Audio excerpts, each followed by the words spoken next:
যে যেখানে বসেছিলে সেখানেই উঠে পড়ো। যাক।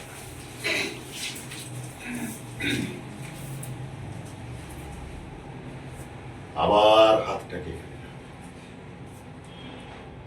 আবার আমরা বুক ভর্তি দম নেব, কিন্তু এর আগের বার বলেছিলাম অ,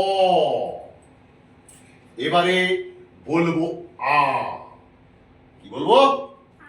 ইয়েস, অয়ের পরে তো আই হয়, কি অয়ের পরে আ হয়। তাহলে উচ্চারণের শুদ্ধতা নিয়ে পরিষ্কার করে মুখটাকে ভালো করে খুলে আমরা অয়ের জায়গায় এখন আ বলবো, বুক ভর্তি দম দেবো, হাত থাকবে এখানে।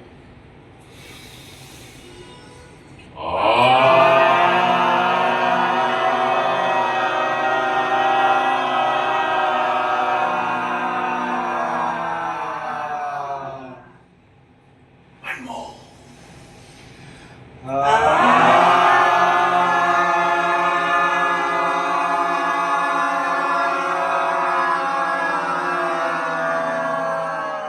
Very good.